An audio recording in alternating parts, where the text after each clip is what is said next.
Hello, this is Deepak Nath of Tezpur University. In this presentation, I shall discuss some important issues relevant to disaster risk and disaster risk assessment. We know that disaster-like situation may arise in a system due to significant loss of lives, damage to valuable resources, huge economic loss, and disruption of social and environmental support systems. So, disaster risk can be defined as probability of damage, loss, and negative impacts in any vulnerable area or setup due to some reasons. Disaster risk assessment is nothing but advanced estimation of probable damage, loss, and disruption of essential services in any system due to some known or unknown reasons. Disaster risk assessment is integral part of disaster management planning because it helps the planners to understand the hazard and vulnerability profiles of the setup or area, likelihood of damage and disruption in the setup or area, reasons behind such damage and disruption in that particular area or setup. To understand disaster risk more clearly, let us consider the case of fire disaster risk because fire is the most common threat for most of the systems. This is a setup where probability of fire-induced disaster is almost nil because there is no source of heat which can ignite fire and no such unsafe conditions are there which can make the setup vulnerable to fire. This setup is vulnerable to fire due to presence of some unsafe conditions, but yet there is no chance of fire in absence of source of heat. In this setup, both the sources of heat and unsafe conditions are available. So fire disaster risk is very high in this setup. At some point of time, there may be fire in this setup which may damage valuable resources of the setup. In such a vulnerable setup also, big fire can be prevented by developing coping capacities of vulnerable people as well as counter-disaster resources. Or otherwise, fire may cause big disaster and vulnerable people of the setup may depend on external agencies for rescue, relief, rehabilitation, and recovery of damaged properties. To get an idea about different parameters of disaster risk and their correlationship with each other, let us consider three different setups which are exposed to a particular hazard. Suppose system 1 is highly vulnerable due to presence of some unsafe conditions. System 2 is comparatively less vulnerable to external threat and system 3 is completely resilient to external hazard. In case external hazard strikes the setup 1, it may lead to big disaster and many valuable elements of the setup may be severely affected. This may also lead to disruption of essential services in other setups due to secondary impacts. In case the external hazard strikes the setup too, there may not be significant damage and disruption in the setup. In setup 3, there is no possibility of damage and disruption under the impact of external hazard. So the system will remain stable. So, disaster risk of any setup is directly proportional to hazard and vulnerability. Combined effect of hazard and vulnerability is known as specific risk. Also, the magnitude of damage and loss in any setup depends on number of elements which are at risk or unsafe. As discussed earlier, the disaster risk of any vulnerable setup can be mitigated by developing coping capacity of vulnerable communities as well as counter disaster resources. But by considering this equation, it is not possible to quantify disaster risk into risk metrics or numerical values. Let us redefine disaster risk by considering some other parameters.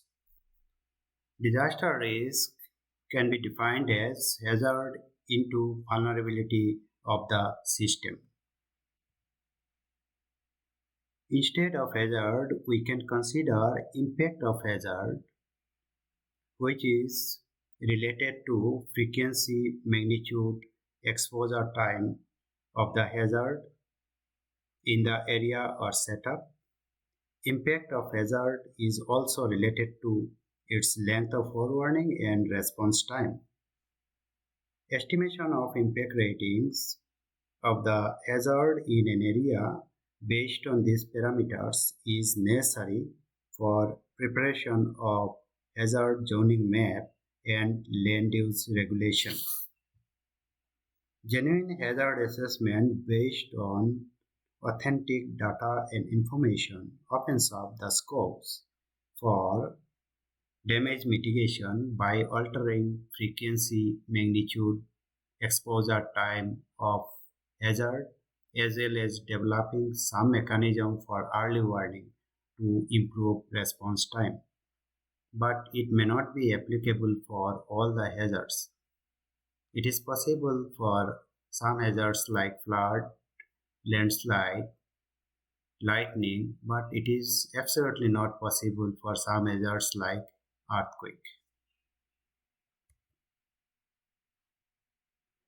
On the other hand, level of vulnerability of the setup to external force or hazard depends on degree of susceptibility of individual elements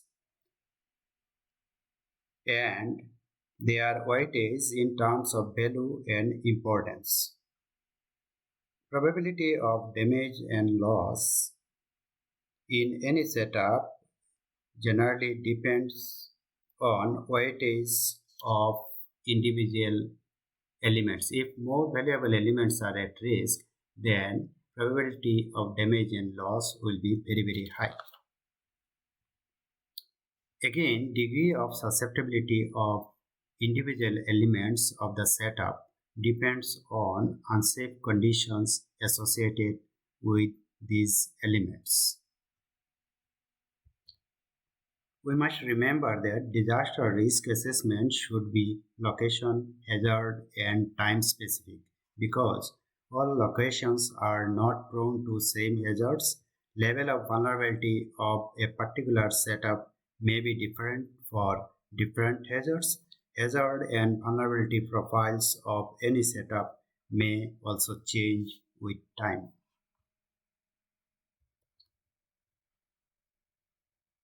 Now let us see how we can do hazard and vulnerability analysis of any hazard prone area very systematically. The first step is identification of primary and secondary hazards which may cause damage and disruption in the setup. These hazards may be geophysical, hydrometeorological, land surface related, environmental, industrial, biological, or man made hazards.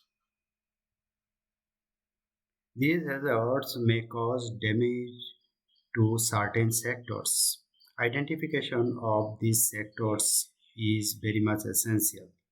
A particular sector may have different types of elements. For example, housing sector has different types of buildings.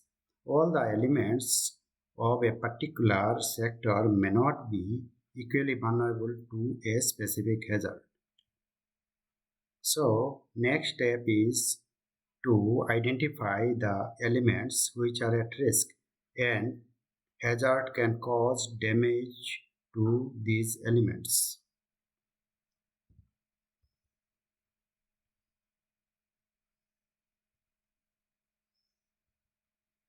For vulnerability analysis, it is necessary to understand why these elements are at risk. Certain elements of a particular vulnerable setup may be vulnerable or unsafe to hazard due to their internal unsafe conditions. These unsafe conditions may be structural or non-structural. Some hidden or visible factors, mainly social and motivational factors, may also be responsible for generating structural and non-structural unsafe conditions associated with different elements. These factors are called dynamic pressures. There may also be distant root causes for generating dynamic pressure and physical unsafe conditions. These root causes are mainly related to plain policy legislation and developmental activities violating norms. Generally, vulnerability of any system progresses from root causes to dynamic pressure and then physical unsafe conditions. Removal of physical unsafe conditions without addressing dynamic pressures and root causes it is not possible. Let us see some practical examples of disaster risk of different setups. Kaziranga National Park of Assam is most vulnerable to flood hazard, but it remains functional during off-flood period. Every year, flood hazard causes large-scale damage and disruptions in the setup due to many internal unsafe conditions and lack of hazard preventive mechanisms. During disaster period, authority of the park closed down the system for disaster response related activities. This is one of the most negative aspects of disaster management.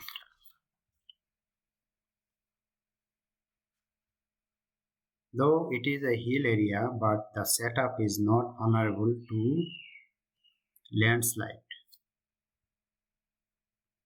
Moreover, the setup does not have any valuable elements, so landslide disaster risk of this setup is negligible.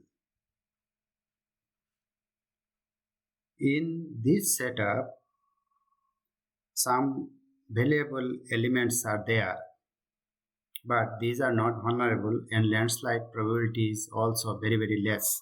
So this setup is also not prone to landslide or landslide disaster risk is very less.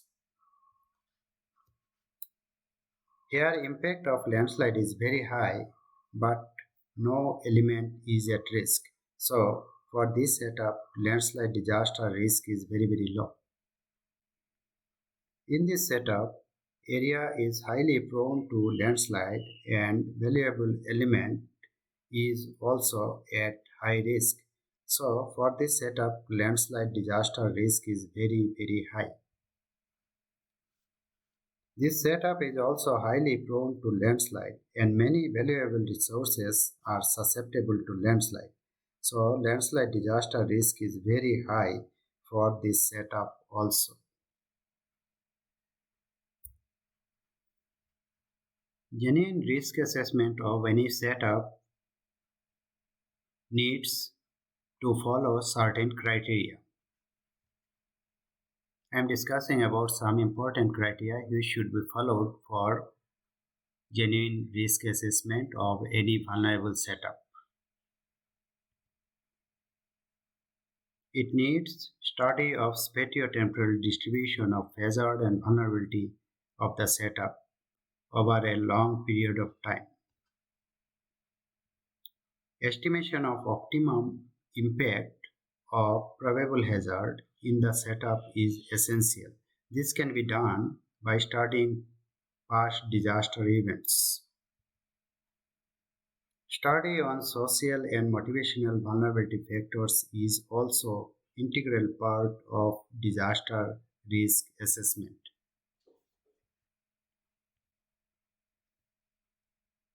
Sector and element specific vulnerability analysis based on their unsafe conditions is the most important aspects of disaster risk assessment. Another important aspect of disaster risk assessment is disaster medicine and epidemiology, which involves study of post-disaster medical problems. Exploration of technical means suitable for disaster risk assessment and disaster risk mitigation is also equally important. Without up-to-date technology, resources, and means, it is not possible to make field study, collect data and information, analyze this data and information to understand disaster risk, and find out the measures which are suitable for disaster risk mitigation. Genuine risk assessment is the benchmark of practical disaster risk management planning, without which disaster risk mitigation in any setup is not possible. Thank you.